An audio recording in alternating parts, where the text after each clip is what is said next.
Blunt Heads. I'm your host with the most, here to brag, boast, celebrate, toast, and you know we came here to smoke. I'm Tater Loose Cannon Adams. If you like this video and you like other videos, please like, subscribe, and share. Hit that notification button. That way when I drop, you get it straight to you, hot off the presses.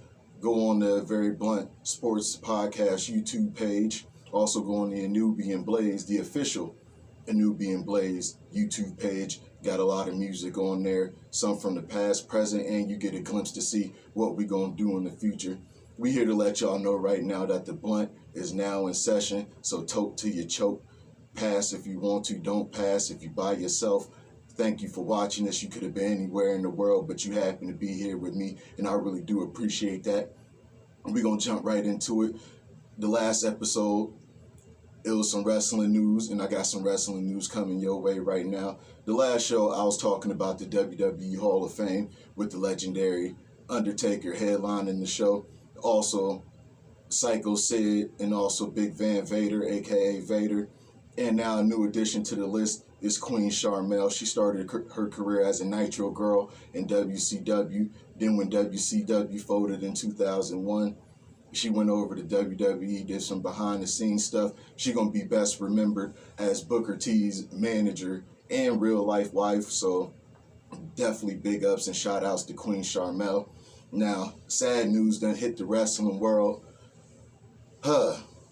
First want to say rest in peace to Scott Hall, a.k.a. Razor Ramon. Most of y'all remember him as Razor Ramon and Scott Hall. If you watch wrestling in the early 90s, late 2000s, you would know that this man, he's a game changer on so many different levels. He made it cool for you to root and cheer for the bad guy. He was one of the first people to do that and basically sparked that revolution of it's cool to cheer the bad guy. He did that before The Rock, before Stone Cold, before DX, before anything. Razor Ramon was a game changer.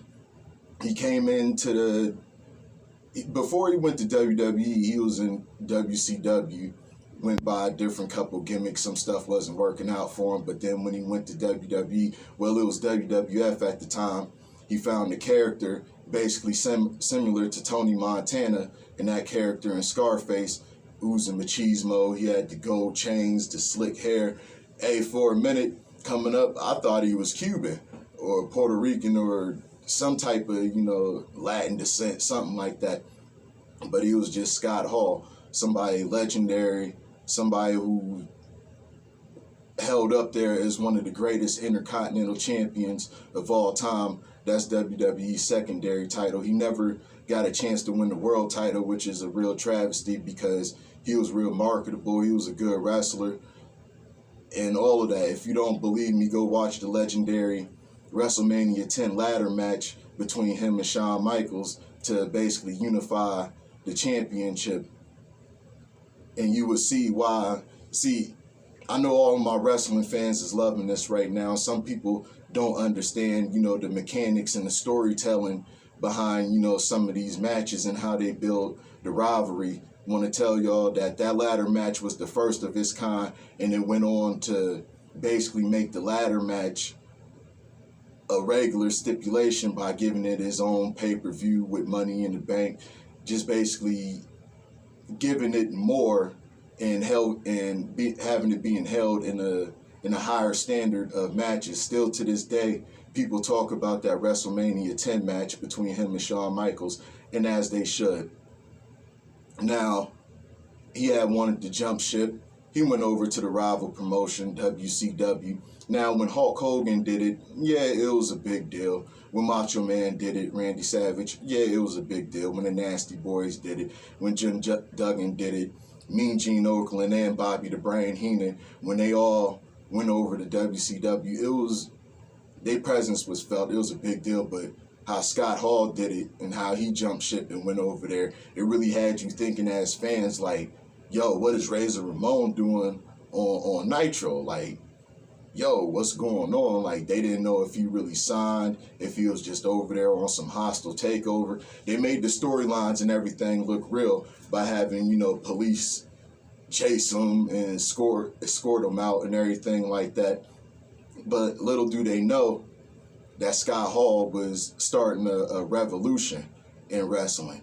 He was doing something real big, what we would go on to see as the Outsiders and as the NWO. But before he had jumped ship to WCW, they had something called the Curtain Call. It was Razor Ramon, Diesel, Shawn Michaels, and Triple H.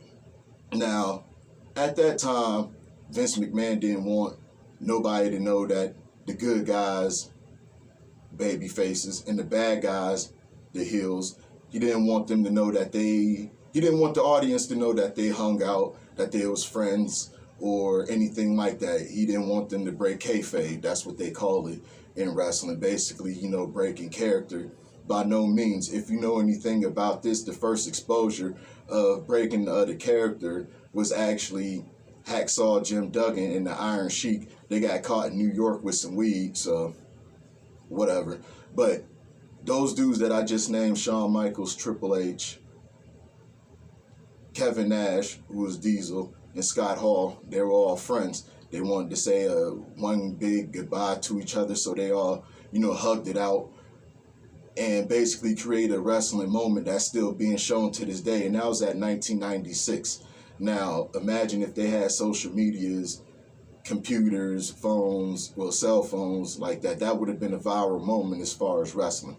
But he goes over to WCW, him and Kevin Nash, for the big money, working for Turner Promotion, and they turned themselves into the Outsiders, basically looking like two dudes that was there to just basically disrupt and take over the whole company. They had police with, their hands on their guns and their tasers to really make it look real, to these dudes don't belong there. You know what I'm saying? So with that being said, the Outsiders said they had a third member coming, and that third member just so happened to be Hulk Hogan. Mr. Say Your Prayers, eat your vitamins, and all of that other good shit. Turned evil and went to the bad side. Now, me personally, I was never a Hulkamaniac, with the red and the yellow shit.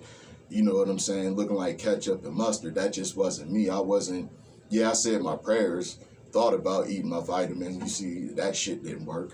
But all in all, I was happy to see Hulk Hogan turn into the bad guy.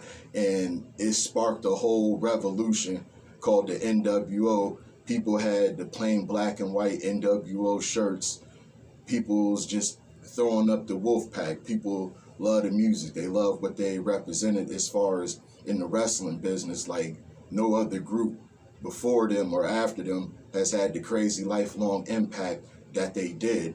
And Scott Hall was basically the start of that and the revolution of that. Granted, he had his personal issues, problems, demons, vices, whatever you want to call it. He had those, but what person don't? He was able to, fight his demons, overcome his demons, through the help of Diamond Dallas Page with DDP Yoga. And he was getting his life back in order, due to years of alcohol and drug abuse and everything else. He was getting his life back in order. So it ain't never too late, people, to, get it right, get it together. Scott definitely, did that. He's a game changer in wrestling. He's a revolutionary. He's part of the reasons why me and my close homies, they know who they is. You know what I'm saying? We call ourselves the Clique because of his relationship with Triple H, Shawn Michaels, Kevin Nash, and Sean Waltman, who was the 1, 2, 3 kid, X-Pac, for all of y'all that, might remember what they was able to represent. The friendship over everything, before money, before women, before all of that. They stayed true to themselves. They stayed true to their friendship, and would let Vince McMahon know on the regular, not even you could break this clique up. A lot of people didn't like the clique because a lot of backstage politics that was going on. I mean, if you're in a certain business or anything like that, you want to make sure that you and your friends and you and your team win, and that's what I do at every cost. Damn near y'all heard the C Murder song, fuck them other niggas because I'm down for my niggas. Yeah, that was their mentality, and that's my mentality throughout. And it was a couple of tweets. Everybody's been sending their condolences and their prayers, but we got some tweets, from the Clique members. One, Sean Waltman, like I said, who's X-Pac, 123 Kid. He just tweeted, he's gone. Triple H tweeted, I'm gutted. Lost a brother. I love you. I'll see you down the road.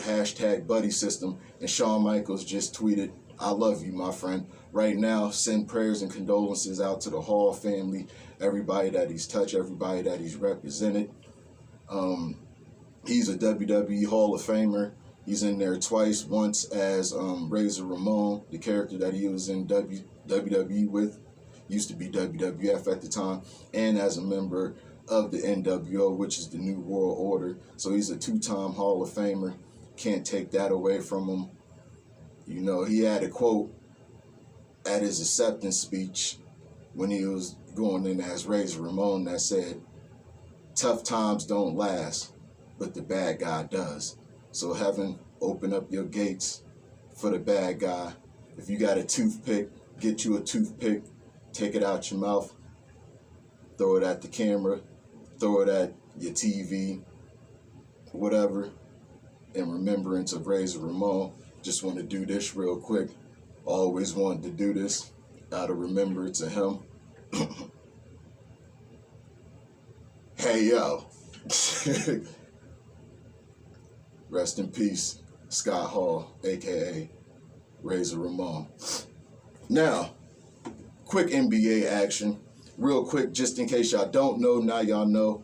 Greg Popovich, who's the coach at long-standing coach of the San Antonio Spurs, just became the coach with the most wins of all time with 1,336 and counting. He has 5 NBA championships, all with the Spurs. He's been voted on as the top 15 greatest coaches of all time by the NBA. And also, there was a coach on that list that was up under him. His name is Steve Kerr, so you get to see the Greg Popovich influence. And he also got 2 players from his championship days that was on the top 75 list, Tim Duncan and David Robinson. So definitely big ups to Greg Popovich. Everybody calls him Pop.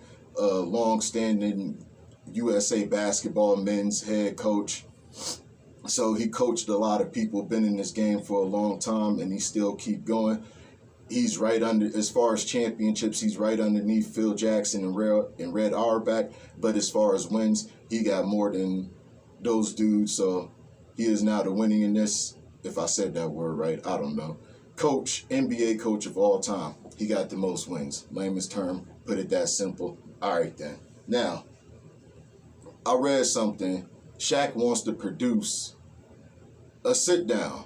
You know, if you was paying attention, he had a sit-down with Kobe Bryant, rest in peace, before he passed away, and they was able to get their issues out, talk as amongst men, and basically squash whatever beef that they had.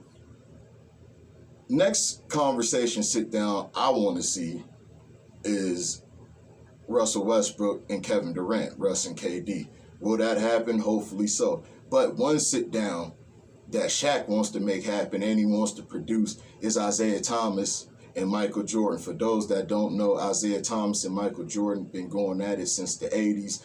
It's beyond basically what goes on the basketball court. Isaiah Thomas was with the Bad Boy Pistons.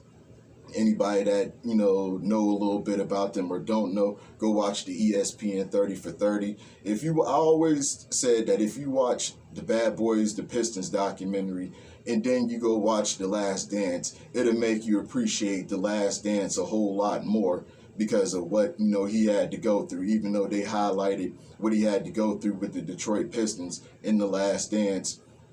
But it gives you a more in-depth look on how they thought, the Bad Boy Pistons came out with the Jordan rules. Basically, the rule was anytime Michael Jordan touched the ball, you put him on his ass. You make it hard for him. Don't let him go up because if he go up, he got you. Now, in Michael Jordan's mind or in his eyes, as he, want to say it, the beef started when Isaiah and a couple other people basically iced him out and locked him out from that year's All-Star game, which I think was 1985 when he was a rookie. He felt they didn't pass him the ball. They didn't want him to shine. They didn't want him to get his, whatever the case may be. So he always had something against Isaiah.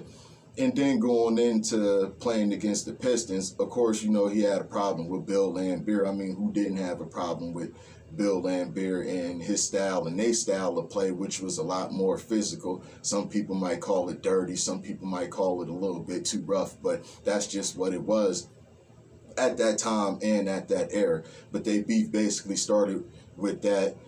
And basically, Isaiah Thomas at the time was Michael Jordan's kryptonite. Him and the Pistons was knocking them out of the playoffs, just basically getting them out of here, sweeping them, doing them dirty, doing Scotty dirty, doing everybody on the team dirty, getting Horace Grant all rattled up and all of that other stuff. So then when it came time for the Bulls to when they finally did get over that hump called the Detroit Pistons, nobody from the Pistons shook their hands, didn't say good game, see you next year, or anything like that. They just walked off the court, walked right past them. They saw that as unsportsmanlike conduct, disrespectful, not being willing and able to pass the torch because the Bulls finally, got over that hump, got over that edge called the Bad Boys Pistons. There was even a book called Jordan Rules about it. It's a good book. I read it. But Shaq wants to make a sit down between those two. And I think it'll be good. I think if they both able to, be held accountable for their actions and actually, be men, I'm pretty sure they're both in their 50s, 60s, and they say time heals all wounds. So hopefully, that be the case. There was also an incident where Isaiah Thomas should have been on that 1992 Dream Team, but with Michael Jordan being the star of that team, I just want to put this out there. Did Michael Jordan say that he didn't want to play with Isaiah? Of course he said that because of everything he went through. But he wasn't the only one that felt that way. Karl Malone felt that way. Magic Johnson at that time felt that way because they was friends, but then, they had a little beef because Magic Johnson had got the HIV virus around that time, and Isaiah Thomas questioned his sexuality, whether if he got it, from a woman or not. And Larry Bird at that time didn't want him there because it was some somewhat racist remarks. People called it racist or whatever because Isaiah Thomas said that if Larry Bird was black, he'd just be another good player, basically average. But he was saying the simple fact that he's white and he's, excelling in a black sport, kind of put him above or made him better than people, and that's why he was getting, all the hype that he get. Who knows what he meant or how he felt and said about that. Point being, Michael Jordan was the biggest star at that time in 1992, and he had more say and more of a vocal stance, yeah, but can't just put it all on Michael when it was just a collective of people that didn't want him there. Should he have been there? Yeah. Over John Stockton? Yeah. And I like John Stockton. John Stockton is a very good player, but I take Isaiah Thomas over him any day. It was a couple players that got snubbed off of that 92 Dream Team that should have been on it. Who do y'all think at that time should have been on it? I feel Isaiah Thomas should have been on there over John Stockton. I feel somehow Dominique Wilkins should have been there, maybe a little bit over Clyde Drexler. And as far as the college, because you got to pick one college person to be there, I definitely wouldn't have had Christian Laettner on there. Me personally, I would have went with Shaq, but that's just me. But hopefully these two can have a sit down, talk it out, iron out whatever issues that they got, let bygones be bygones. Hopefully, it don't take for somebody to pass away in order for them to say, I didn't really hate you, I just dislike this or dislike that. Now, they both gave each other their props and their flowers. Michael Jordan said next to Magic Johnson, Isaiah Thomas is the greatest point guard of all time. And Isaiah Thomas said in the interview, the thing that makes Michael Jordan the GOAT, the thing that makes him great is because he has humility in himself. He doesn't call himself the greatest of all time. He doesn't call himself the GOAT. He leaves that for other people to do. So with that being said, there's some type of open, communication, some type of dialogue that could probably be put down between these two. So hopefully that come about. Now, Shaq had in mind that he wanted to host a versus battle. Now, I support everything versus. I like what they do with the celebration of the music and the hip-hop culture. And now, hopefully it ain't a one-off thing, but Shaq did host and produce a versus of the AI Allen Iverson and the T-Mac Tracy McGrady highlights. I watched it just in case y'all didn't watch it. It was very good, real good. I was thinking to myself, even though Tracy McGrady got to throwing it off of the backboard and in the All-Star game and in the game and dunking on Sean Bradley and scoring at 13 points in like 9 seconds, but it's like, and I'm a biased AI fan, and I was like, is any of those highlights really going to stand up and measure the test of time about AI crossing over Jordan? Or AI putting on that performance in the 2001 finals, game 1, crossing and stepping over Tyronn Lue, making both moments iconic? I went with AI on that one. Obviously, I'm a biased fan. AI is, to me, is my second greatest player of all time, right behind Michael Jordan, because he changed the culture and did a lot of things so much. Matter of fact, please be on the lookout for the homage series. I'm going to be paying homage to AI sometime soon. If you like the Kobe Bryant show that I did on August 24th of last year, then you'll definitely like this show. Like I said, keep liking, subscribing, sharing, hitting the notifications. I'm here for y'all. I do it for y'all. I also do it for me, but I do it for y'all to give y'all this blunt information. You know what I'm saying? The blunt is still in session. We still catching all this smoke. The smoke is still in the air. So, you know what I'm saying? In the words of Pimp C, smoke something, bitch. So, now, with that being said, the first idea before the Michael Jordan and the Isaiah Thomas sit-down conversation was Michael Jordan versus Dominique Wilkins in the versus battle. As far as, at first I heard that it was just going to be highlights of their career, what they did as far as end game. That portion I would give to Michael Jordan. Michael Jordan to me got more highlights overall than Dominique Wilkins. But if we talking about in-game dunks and all of that other good stuff, I definitely give the advantage to Dominique Wilkins on that. He had some of the sickest in-game dunks, just some of the sickest dunks, period. Like, if you really paid attention, most people, when they jump in the air or get ready to dunk, they basically lead with one leg. Dominique Wilkins was the only player that I saw that in any type of dunk situation, he led and jumped off with both legs and both feet. Just something for y'all to pay attention about and look at. I pay attention and look at things like that. So what do y'all think about the Isaiah Thomas and the Michael Jordan sit down? What do y'all think about the Dominique Wilkins and Michael Jordan, versus battle, rather if it be, in-game highlights or in-game dunks? Let me know, comment up underneath. Now we on to some real quick football news. Now, if you don't know, now you know. The GOAT is back. Tom, the GOAT Brady is back. He sat down for about 40 days, said that he was retired, but after that 40th day, he said, nah, fuck that. I got to come back. Can't leave rap alone. The game needs me. In the football game, do it need Tom Brady? Do it really want Tom Brady? Is Tom Brady's style of quarterback still fitting in this league? He's a pocket passer. We all know Tom Brady runs like a snail. He ain't never been, the fastest dude on the field. But what he does that makes him great, he's able to work with basically damn near nothing and make something out of it. He never had a big name receiver. I mean, I'll take that back because he did have Randy Moss for 1 year and they had an undefeated season, but they didn't win. So in my mind, didn't have a big name receiver. He had Chad Ochocinco, Ocho Johnson, whatever you want to call himself. Had him for a year, but lost in the Super Bowl. Both losses was to the New York Giants, Eli Manning. Definitely, I got to shout out Eli Manning. I forgot to say this a while ago for wearing the Death Row chain on Monday Night Football. That was definitely a good look. Didn't see that one coming. But Tom he's back. What does that mean for the Buccaneers? What does that mean for the NFC South? Because right now, the Panthers and the Falcons, they're all looking at Deshaun Watson because Pittsburgh didn't pick him up. And I know Houston, wants him up out of there, and he won't up out of Houston.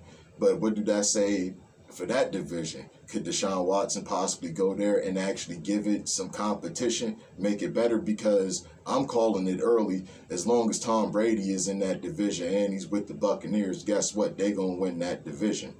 Plain and simple. I really don't see nobody putting up much of a fight. I don't see nobody putting up much competition for him unless Deshaun Watson goes to the Falcons or goes to the Panthers. Maybe he could go to the Saints. Who knows? But as far as I'm concerned, while Tom Brady is still in that division, I'm giving it to the Tampa Bay Buccaneers. Oh, real quick, before I continue and go back to, the football news, the Detroit Pistons is bringing back the teal and black and white uniforms. What y'all feel about that? How y'all feel about that? I always like them uniforms personally. I always associate them uniforms that they got with Grant Hill. I got a couple of hats of the Detroit Piston, with the actual horse on it, and it spells out Piston. So tell me what y'all think about that. And back to the football news, since we was talking about Tom Brady and the Buccaneers, I think for just this year, I don't know if it's for the whole season, maybe half a season, maybe a couple games, but they bringing back the creamsicle jerseys. That's the orange, white, and whatever else color that was, fire, hot salmon, I don't know. But a couple people like those designs. They call the creamsicles because they're orange and white. Tell me what y'all think about them jerseys and that design. Let me know. Moving on to more football news. Now, the Baltimore Ravens signed former Saints safety Marcus Williams to a 5-year deal worth $70 million. Big ups to him. Jacksonville Jaguars, they're releasing the linebacker Miles Jack. Hopefully he find work somewhere else. And the Dallas Cowboys are signing wide receiver Michael Gallup to a 5-year contract extension worth $62.5 million. If you don't know, now you know the Dallas Cowboys had traded Amari Cooper to the Cleveland Browns, and then to turn around, the Cleveland Browns got rid of Jarvis Landry, so they could free up over $14 million in cap space. Hopefully, both of those teams got money open right now. Hopefully they could attract other players. And the draft ain't even started yet, and we got a lot of NFL wheeling and dealing going on right now. So tell me what y'all think about that. Now, the Indianapolis Colts, they gave a job to former wide receiver Reggie Wayne. He gonna be their wide receivers coach. Definitely a good pickup. Reggie Wayne spent most of his career in Indianapolis, and he got a ring, so he's familiar with that organization and the community and the workings on how everything going on. And he was a real good receiver, so definitely big ups to him. Arizona Cardinals and the hometown boy running back James Conner, they agreed to a 3-year deal worth $21 million, $13.5 million of that is guaranteed and could grow to 25.5. So big up to James. Shout outs to James Conner and his family. Get that money. You know what I'm saying? Get your bag. You deserve it. You're doing good over there in Arizona. Hopefully something, more could come about that. Big ups to you. Representing the hometown 814 Erie all day. Now, Devontae Adams and the Packers, ain't no easy way to put it. They ain't seeing eye to eye right now because Devontae Adams, he said he ain't signing his franchise tag. He wants a bigger deal. He wants something long-term, and I think they should get that to him. Y'all went through the drama and everything. Y'all got Aaron Rodgers. Y'all got him in play. Y'all got him in position on what y'all wanted to do and what y'all wanted to represent. Y'all got to give him his go-to receiver. And that's Devontae Adams. If you want to set somebody up good and set them up, for success and don't set them up for failure, this is one of the weapons that the reigning 2-time MVP, back-to-back MVP needs. He needs Devontae Adams. That's his go-to guy. One of the best receivers in the league right now. Easily, in my opinion, top 5. You know what I'm saying? I always tell, the Packer fans that I know, I tell them that's my cousin. Really ain't, but ain't no telling. Could be some relation down there, but who knows? But they got until July 15th to come up with some type of extension, some type of deal. I hope you get that. He's deserving of it. No more franchise. Let him be. Now, we was talking about Deshaun Watson earlier. And the Steelers was one of the teams that was looking at him. The Steelers said that he doesn't fit into their culture, whatever the fuck that means. I think that was a dumb moment. I think that was a dumb thing to say. Granted, with all of the things that went on with Big Ben and all of this other stuff, I ain't accusing. He got accused. I ain't saying he did it. I ain't saying that he didn't do it. All I was just saying is we all know about the accusations on Big Ben and we made jokes about it. So for whoever in the Steelers organization to say that he doesn't fit into y'all culture, you got to think about what you said. That was a real dumbass move. But since y'all didn't pick Deshaun Watson, y'all went with Mitch. Now, I got mixed feelings and mixed emotions. I don't know how to feel about that. You know what I'm saying? I don't see nothing special about him. I never really did. I mean, he did take the Bears to the playoffs. I don't think he got a winning record. I could be wrong. He probably do got a winning record as a starting quarterback, but I ain't really that impressed with him. Never really been impressed with him. Never really been a fan. But how I'm looking at it with everything that Pittsburgh got going on and what they could possibly bring to the table, he probably could have a rebirth. He probably could have a resurgence of his career. Who knows? They could make him better now that he's around some type of weapons or whatever the case may be, or the weapons that he like.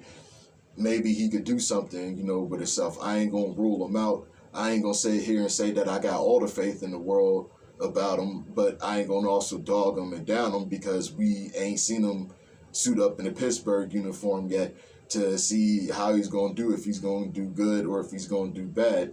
I mean, they still got, Dwayne Haskins there. They still got Mason Rudolph there, who just I ain't a fan of. I don't believe in and don't think that he should be the starter at all. But Mitch Trubisky, he's in Pittsburgh. Hopefully you could do something.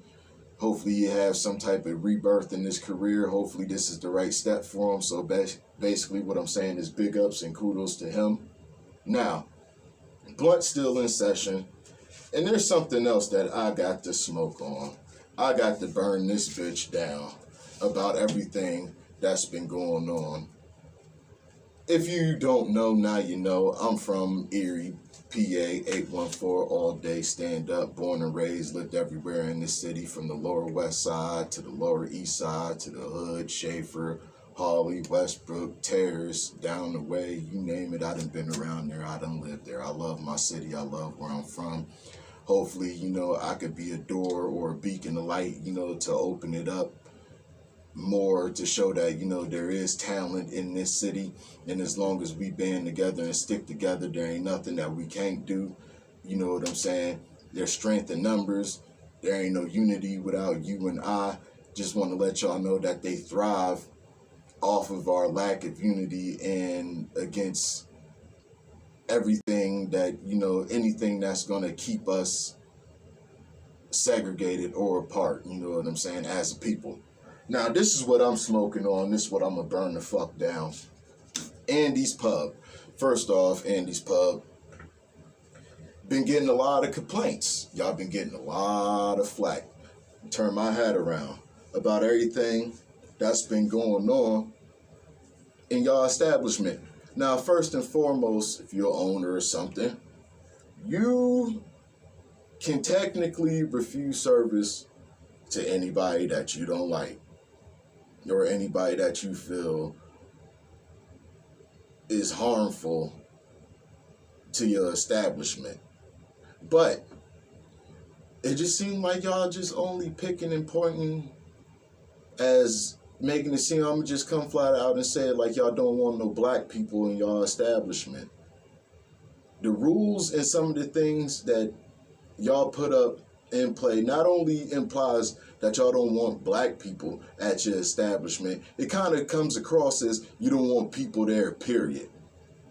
Here's my issue and my problem with this. Now, if y'all gonna make it a more upscale, fancier place, suit and tie type affair thing, or whatever the case may be, then by all means, go ahead and say that and make it that way. But with some of the rules and the attire that y'all don't want people to wear, not only does it single out your black customers. It singles out a lot of customers. Let me read these rules. Some of the rules I ain't gonna front. One rule in particular I agree with, and that's no falling pants.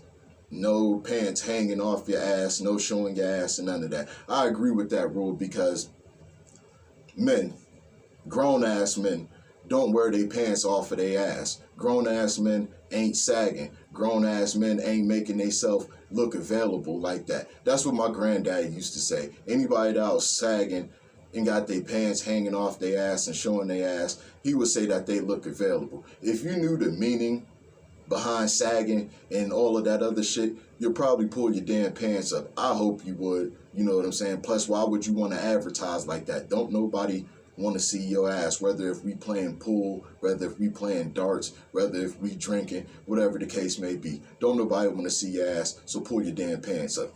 That rule, I'm going to agree with them on that. I ain't even going to sugarcoat the shit, but listen to these rules. No sweatpants, no joggers, no tracksuit, no wave caps, no bandanas. I can understand the bandanas. No work clothes. I'm going to get on that. No wallets on chains. No gang colors. I'm going to get on that. No tank tops, men. No sleeveless shirts. No open shirts. No satanic t-shirts. I could agree to that. You know, I could shake and break a little bit for that. Vulgar shirts, real quick. Okay, so if I can't wear my Tupac shirt that goes like this, guess what? You can't wear your Johnny Cash shirt that goes like this. So, we even. Pajamas. No pajamas, excuse me, and no gym shorts. Now, what does that sound like to y'all? What does that sound like that he's saying? The owner of Andy's Pub. Yeah, fuck you, by the way. You know what I'm saying? I hope you see this video. I hope you got your panties in a bunch, because I'm talking about your fucked up establishment that me and my peoples won't be going to anymore. You know, you won't get nothing out of me. I used to go there. I used to like going there. Me and, the clique, shout outs to them. They know who they is. And we would play darts. We would shoot pool and watch the game. I had my 30th birthday, there, with me, my lady, and a couple people, our close family and friends and stuff like that. Now, and I've been hearing that people have been getting turned away at a certain hour, but they've been letting other people in. I done had some of my black friends tell me that they went into the establishment and got turned away, but as soon as, a group of white guys, come up in there, they let them in, wasn't harassing them, wasn't following them around, wasn't doing all of that. Now, like I said, I understand the bandanas, you know what I'm saying? Probably don't want nobody in there, represent the gang culture or whatever the case may be, because the bandanas somewhat solidify that. Work clothes. Work clothes. So you mean to tell me that if a woman who's a nurse or is a CNA that has been working at Hammond or St. Vincent all day and just want to come in for a drink, unwind, and if you don't know, they wear scrubs, and that's part of their work clothes. That's part of their work uniform. You know what I'm saying? So you gonna turn her away? What about the guy that does construction work on I-90 or around the Peachtree area? He wants to come in. He wants to have a drink. He's wearing jeans, maybe a hard hat, shirt, vest, and boots. Oh, by the way, they said no work boots. So you mean to tell me he can't have a drink? What about the cashier at Country Fair that had to deal with all types of people throughout his or her shift? They come in there in a red shirt, blue shirt, or whatever the case may be, black pants, khakis, whatever the case may be. You mean to tell me you won't serve them because they in work clothes? I don't get it. I don't understand what y'all saying or what y'all doing. Everybody else know what y'all saying because y'all saying it in a subliminal way, but in an outright way too. You may not have necessarily said that no blacks allowed, but the words and the indications that you put behind these rules. Now, if this is supposed to be a sports bar and people are playing pool and things like that and shooting darts, people want to be comfortable. Right now, sweatpants, joggers, and tracksuits are comfortable. They want to unwind and be comfortable. Matter of fact, I remember being in Andy's and they had the Olympic Games on. In one of the games that they was watching, you guessed it, track and field. And before they step on to run and pass the baton and do all of the other things that's track related, guess what they're wearing? A tracksuit. Why is a tracksuit acceptable in sports, but it ain't acceptable in your establishment? All of the gym shorts. What if somebody is a personal trainer and that's what they do? They train people. They try to get people into shape. You mean to tell me they can't come in because they're in work clothes? How do you know where somebody works or don't work? So you mean to tell me the people that work at the courthouse, some of those lawyers, DAs, judges, or whatever, they got to be in suit and tie, attire, casual or whatever. So if they come into your establishment like that, you going to turn them away because they in work clothes? All of these rules that y'all making, real dumb. It just really shows the testament of your ignorance of people that you want to turn away. Most of these rules are basically designed to keep one type of race / demographic out your establishment. You may not have came flat out and said it, but you're saying it in your own way. And then you wonder why we feel that there's racist intent behind it. You wonder why we don't want to come to your establishment or do anything like that no more. I'll take my business to Roscoe's. I'll take my business to Bluto's and Hutch. I'll take my business to Round One where I could be free, dress how I want to dress, come as I am, and won't have to worry about somebody following me around or giving me the side eye about who I'm with or what I'm wearing, anything like that. That's just my opinion about it. Andy's Pub, I'm just here to let you know. Now, if you still want to go to Andy's Pub, if you still want to be up in there and go through that, then by all means, that's you, that's your prerogative, that's what you gonna do. But I'm speaking as far as me and my peoples, my clique, and who I represent and who I roll with. We ain't going up in there no more. So that's just where I'm at with it. Tell me what y'all think about that. Leave that comment underneath. Like I said, now we at the end of the blunt. The blunt done turned into a roach. The smoke is now clearing, and we gonna get up out of here. Like I said, if you like this video and you like other videos, like, subscribe, and share to the content. I'm always here, always around. Newbie and blazing to 100K. Like I said, love yourself, love yours, and I'm out. I don't need a fucking cosigner to post rhymes for controversy. I'm calculated, your validation does not concern me. You created a character you can market, but I'm sharp enough to sharpen my view whenever you charge him. I can